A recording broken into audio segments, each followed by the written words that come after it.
Hello, everyone. Welcome to PyData Global. We're excited to have you join us. Feel free to use the chat to connect with fellow attendees and share your thoughts during the session. But now it's my pleasure to introduce you to Prashanth Rao. He will be presenting his talk, GraphRag, bringing together graph and vector search to empower retrieval. Prashant is a AI engineer at Kùzu, and you can check out his blog at thedataquery.com. But now let's give a warm welcome to Prashant. Hi, everyone. Thanks a lot, Jim, and glad to be here with like-minded folks at PyData. My name is Prashanth, and as Jim mentioned, I'm an AI engineer at Kùzu, a graph database startup from Waterloo in Canada. And in my current role at Kùzu, I'm focusing on developer relations, open source, and building workflows that utilize graphs in the AI stack. So let's get started. Let me quickly summarize what I'll be covering in this talk. I'll start by giving a basic background about what graphs are, and specifically from a data modeling perspective, because that's really important to understand as a developer. I'll give an intro to graph databases and what Kùzu is. You can check out our website at kuzudb.com for more information. I'll give a brief history of RAG and GraphRag, and also some evidence that graphs measurably improve RAG in practice. I'll also go over how to build GraphRag. There are two key stages that I'll focus on, which is the indexing stage and the serving stage. And this is true for any RAG system, not just GraphRag. I'll talk about example vector and GraphRag results from a movie data set that should be interesting to explore. And I'll end with some key takeaways on GraphRag, graph databases, and embedded databases, of which Kùzu is one particular kind. So I hope that when you hear the word graphs, these squiggly lines on an XY plane don't come to mind. These, to me, are charts or plots. From a mathematical perspective, my apologies. From a mathematical perspective, what's shown on the bottom left is a graph. Now, graphs are composed of nodes or vertices and relationships or edges. Nodes represent entities in the real world, and relationships represent how these entities are connected. And graphs are among the most natural data structures to represent interconnected data. The example graph here shows some really interesting structures. It's a data set of Nobel laureates and their mentors. And the trees and the branching out structures from these are really interesting for exploration. So let's ground ourselves for this talk by laying out the graph that we'll be building, a RAG system on top of. We have this data set that contains information about the cast, the crew, and the plot of the 2014 sci-fi movie Interstellar. And as you can see, the movie node is in pink in the center, and you have yellow nodes that represent the characters in the movie and blue nodes that represent the actors from the real world who played these characters.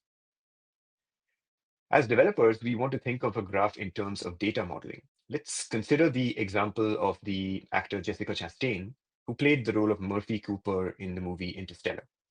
Now, we're all familiar with the relational model if you're coming from the world of SQL and relational databases. Now, in this example, we see here we have three tables, the actor, the movie, and the character. And similarly, we also have relationships, which is the played, the acted in, and the played role in tables. And in a relational system, you typically model these, the connections between these using foreign key constraints between these tables. We also have another model called the document model, which is found in systems like MongoDB, where you have JSON blobs of information, and the same information that I've shown in the relational model above is expressed as semi-structured data here in the document model. There's another model called the property graph model, which is a similar way of describing data in a structured form. But as you can see, it's very conceptually similar to the other two, except that it's very intuitive from a human standpoint. If you're familiar with the other two data models, you can quite easily see how the data shown there maps to what you can store in a graph.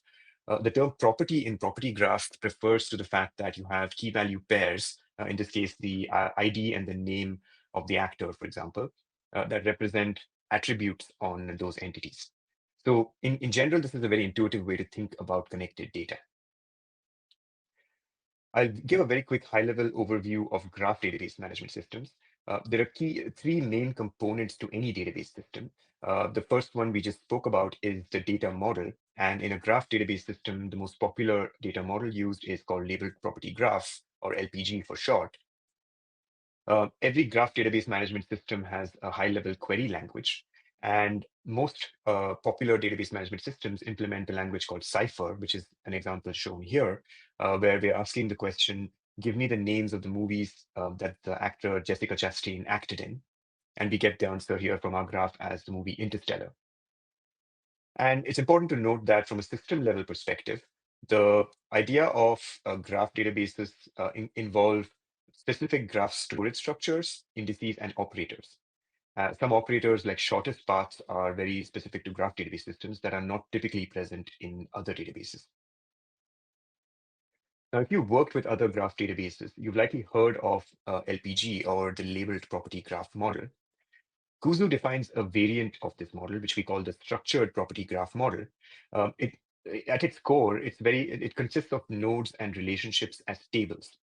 And as you can see here, the information that we are storing, we have actor, movie, and character node tables, and we have played, acted in, and played role in relationship tables. But the ideas of what is stored in these structured tables, it's conceptually equivalent to what you might store in a labeled property graph representation. The two ideas are exactly equivalent. And the reason Kùzu uses tables under the hood rather than labels, as you may be used to from other systems, is the fact that it implements modern optimizations and columnar storage methods, as well as vectorization to speed up query processing. So there's a lot of performance features baked in due to the way data is stored in this structured form. And I quickly summarize some usability features of Kùzu. It implements the property graph data model, and then it's embeddable, the key feature, which is similar to other systems like DuckDB or SQLite. So that makes it very easy to use in your applications because all you have to do is import the binary, in this case, import Kùzu in a Python client. It's ACID compliant and very permissively licensed using an MIT license. It's highly interoperable with a variety of data formats, including columnar data stores like Arrow, as well as Parquet and many other relational databases. And it's integrated with the Python and PyData ecosystem, as well as machine learning frameworks like PyTorch Geometric and AI frameworks like LlamaIndex and LangChain. So you can always experiment more by looking at our website on this. And the final point to note about Kùzu is that it's embedded, so it can run pretty much anywhere. It opens up a whole host of innovative use cases. Of course, you can run Kùzu on your in-house servers and your laptop, but you can also run it on the cloud, in your browser, or even on mobile phones on Android operating systems. So let's move on to a brief history of RAG. The early primary sources of RAG, or retrieval augmented generation, were in these two papers, one by Google and another by Facebook AI Research between 2020 and 2021. And these are the papers you could say coined the term RAG, or retrieval augmented generation. The term graph RAG came about sometime in 2023 in this blog post, for example, by Nebula Graph, where it kind of builds upon the ideas from the original papers that talked about this idea where you use an LLM to kind of support the retrieval process and generate a response in natural language. And there's been a lot of talk about the recent Microsoft Graph RAG methodology, which has taken a lot of the mindshare in this space. But what I want to highlight here is Graph RAG is more of a general methodology. It's not specific to Microsoft's implementation.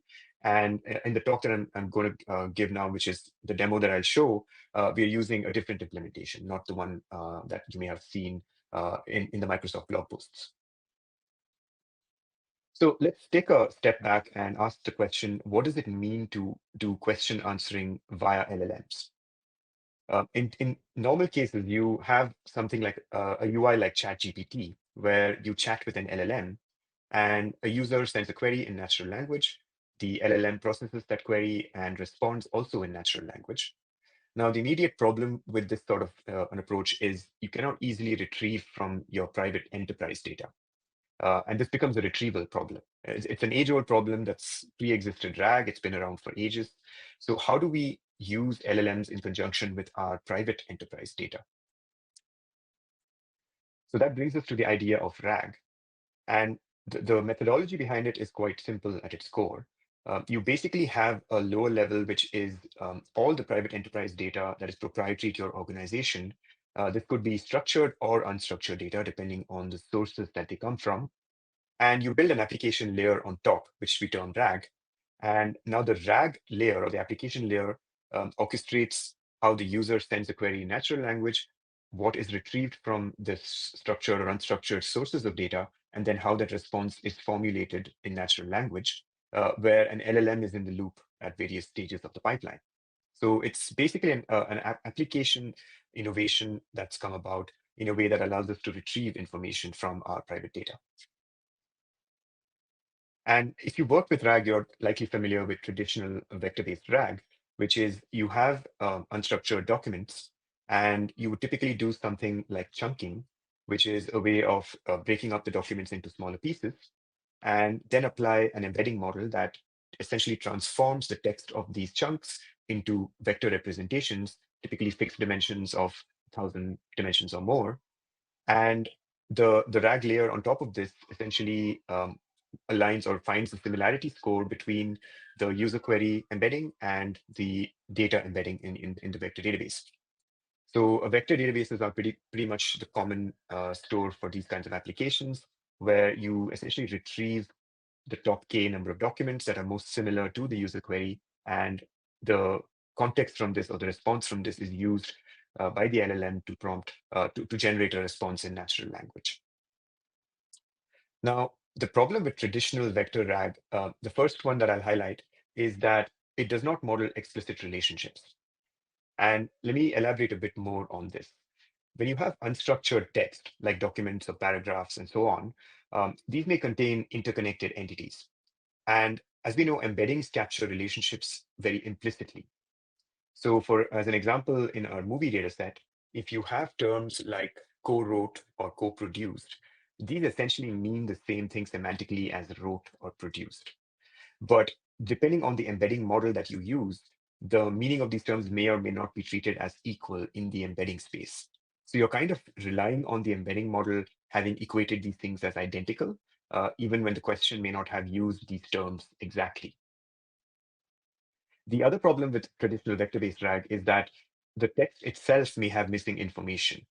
Unstructured documents are not the only source of knowledge in an enterprise. There can be a lot of factual information, very useful information, scattered across various structured sources in your organization. For example, there could be additional information about cast or crew members stored as tables or bullet points. And these are forms of structured data. The unstructured text could potentially either miss this or not explain this in clear enough vocabulary in a way that the vector search may not retrieve this information when the question is asked in a particular way. So this brings us to the big question: how can graphs help? And as we described before, a graph is an abstract representation of nodes and relationships. And graphs are inherently object-oriented. They represent entities or objects in the real world via nodes, and how they are related to each other via edges. And a lot of these relationships could be hierarchical in nature. So graphs very easily and conveniently encode this connected information. And that's exactly what we're highlighting here, which is the relationships in a graph are explicitly defined through the edges between two nodes. And it's very easy and natural to traverse the vicinity of an entity to get any additional context that can potentially help the LLM generate a clearer response. A graph data model is a very good fit to add structure to the entities in your data set, especially when you're looking at large blobs of unstructured data where you don't necessarily have the relationships mentioned in exact words. And quite importantly, this is a point to note, graph relationships or edges can represent simple factual sentences, which is very useful to generate context for a generative LLM. An example of this would be triple, which is essentially a source, relationship, or a target, or more formally, a subject, predicate, and object, which form very simple sentences in English, which are great for providing an LLM valuable context. So this brings us to the idea of graph RAG at a very high level, which is a graph is used as part of the retrieval step. And you can see here from this conceptual representation here that the documents that we have are transformed into a structured form, essentially a graph. And we have the data set for the movie Interstellar here, especially the plot. And as you can see from the simple graph that we've shown, We have the actor, Jessica Chastain. We have the movie she acted in, Interstellar, the character she played, Murphy Cooper, and so on, as well as the deep interconnections between these entities themselves and other entities in the dataset. And now the RAG application layer on top can essentially retrieve from the graph rather than an unstructured vector database and provide a response using the triples or the simple sentences retrieved from this graph. And I'll showcase an example of how this works in practice. But when thinking about graph RAG, we always have to ask the following questions. What is the graph? That is, what are the nodes and edges in our graph? And how is the retrieval process in our graph RAG system different from traditional vector-based RAG? So one quick thing to point out here is we need to ask whether graphs measurably improve RAG in practice. And there has been a paper recently from the folks at BlackRock and NVIDIA, Hybrid RAG, where they actually combine the retrievals from vector search and graph retrieval. And it's very clear from the results of the paper that the hybrid RAG system shows promise compared to systems that were based on vector retrievals or graph retrievals alone. Now, the numbers in this paper are subjective because the data set that they used is proprietary to their organization. But what we can do is we can build our own implementation, which I'll show now, to convince ourselves of this fact that indeed, yes, graphs can measurably improve the overall output of RAG. So let's go into the details of how we would do this. How do you build graph RAG? The first option is you use only a graph to retrieve from as part of the RAG application layer. So you would retrieve from a graph database using a text to Cipher pipeline. If you're using an RDF database, you could use a text to Sparkle pipeline. But essentially, you use the LLM to translate the natural language user query into a high-level query language that you can retrieve from the database. Now, the limitation of this approach is that if the query term is not present as a property or a value in your graph database, you return a null response. So a more reliable strategy in the wild is to use the hybrid approach, which was described in the hybrid RAG paper, where you have a graph database or a graph retrieval solution alongside vector-based retrieval. So the ideology or the methodology here is you concatenate the retrievals from the graph and vector search and add a re-ranker to provide additional context to the LLM. Of course, there is another option, graph-enhanced vector RAG, where unlike the hybrid approach, you apply vector search upstream to narrow down on the semantic space of interest. That is, you identify the entry points into the graph where you obtain a top K result from your vector database. You identify the IDs of the documents that you got from it, the chunks that you got from it, and you use those IDs as entry points into the graph, following which you can do things like multi-hop graph traversal to obtain neighboring context. So this is a useful strategy as well, depending on the kinds of applications you're building and the kinds of questions you're answering. But for the purposes of this talk, I'll highlight what can be done using the hybrid RAG methodology, where you concatenate retrievals and you do simultaneous retrievals from both a graph and a vector database. The idea behind RAG in general, there are two stages. You have indexing, which is the first stage. There's a lot of elaborate steps when you are thinking about indexing, where the goal is to bring the data from your structured or unstructured data sources upstream into a graph and a vector database. So the indexing stage is basically, you could call it, think of it like an ETL stage. And you could use a combination of machine learning models or LLMs or one or the other to essentially extract the nodes and relationships from the unstructured data and move that into both a graph database and a vector database, or either of them alone. So I won't go into the finer details of this because there's a lot of additional context here, but essentially we will cover a very simple implementation of this in the example that we're going to showcase. And then, of course, the most important stage is the serving stage, where once you have the data stored in your underlying vector and graph stores, you apply a prompting strategy to first retrieve from the vector store using an embedding model and similarity search. And then you also simultaneously do a text to Cipher query, where you actually transform the user query into a response from the graph database. And you can then combine or concatenate the context from both of these retrievals using a re-ranker downstream in a way that the generation LLM gets the best possible context for a response. So let's look at how we do this for the movie data set. So consider a knowledge base like Wikipedia. Now, in this knowledge base, we have a lot of information. This is the Wikipedia page for the movie Interstellar. And as you can see, we have a section called plot, where we have unstructured text, where it's pretty much free-form text talking about the characters in the movie and different things they accomplished. Now, what we could do is we could chunk this data up and store these as embeddings in a database like LanceDB, which is an open source vector database. And also we notice we have structured information. We have tables and bulleted information in this page as well. Now, the tables store very different information from the unstructured text.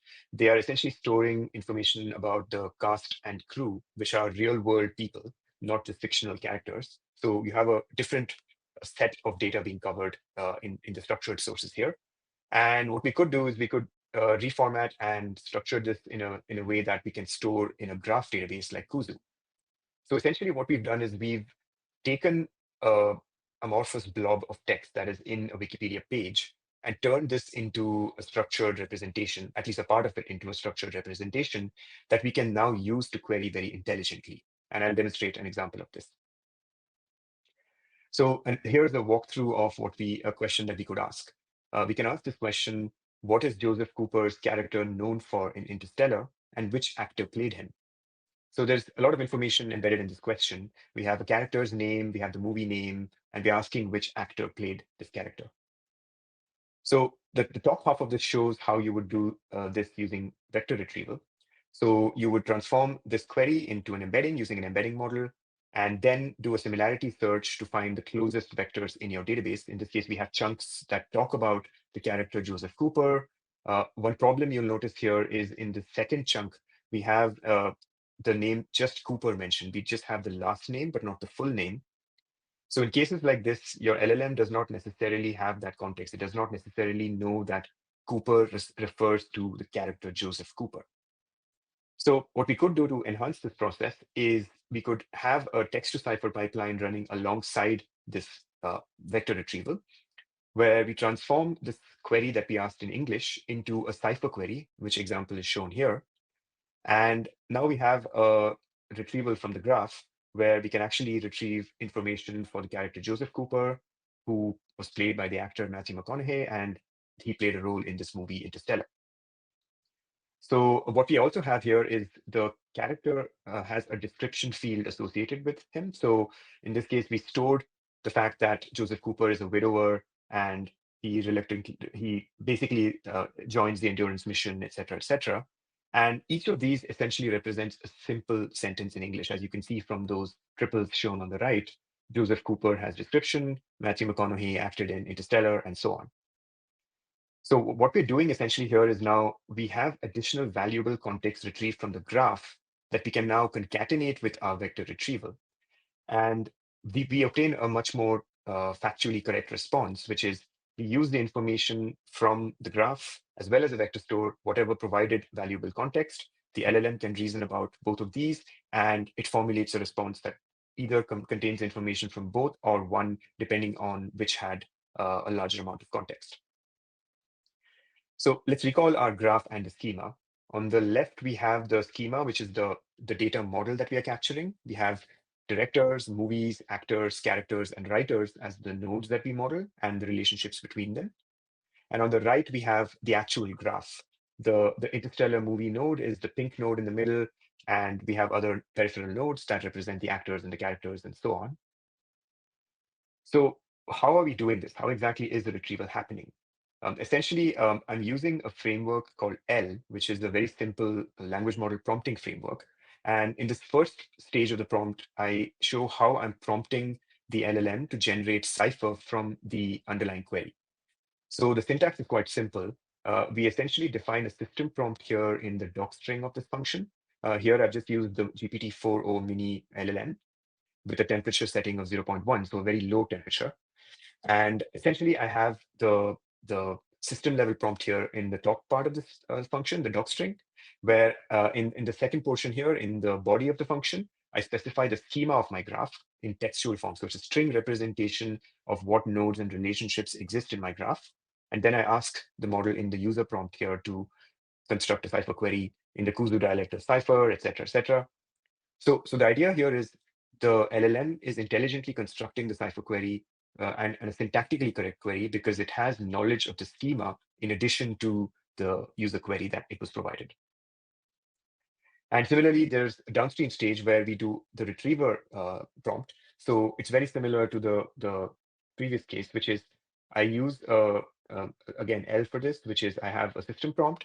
And in this system prompt, I'm telling it, you're a RAG agent, and you'll be provided a question and an answer. Do not provide an answer or do not make up an answer if you don't have the context.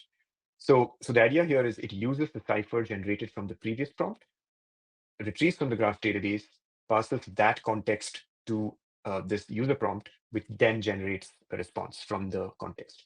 So using these approaches, it's actually surprising how reliably you're able to produce results from the retrieval process. And this is an example of how this works in practice. We see some results here. I essentially built a hybrid RAG pipeline that uses unstructured data and structured data in combination this way. And I asked it these 4 questions. The first 2 questions are subjective, where I'm asking it about characters or plot-related points.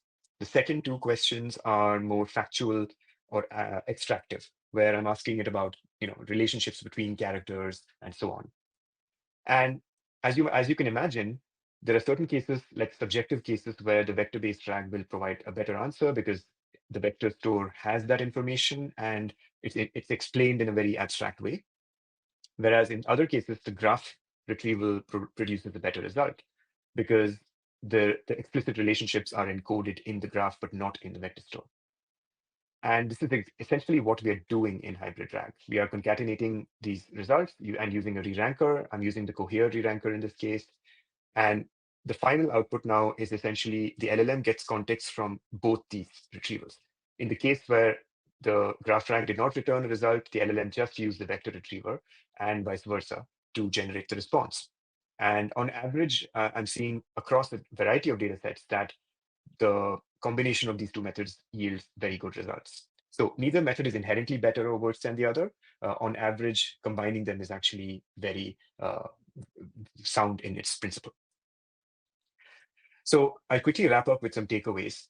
Vector or keyword-based search may have the problem of no explicit connections and missing information, and graphs can help address this issue.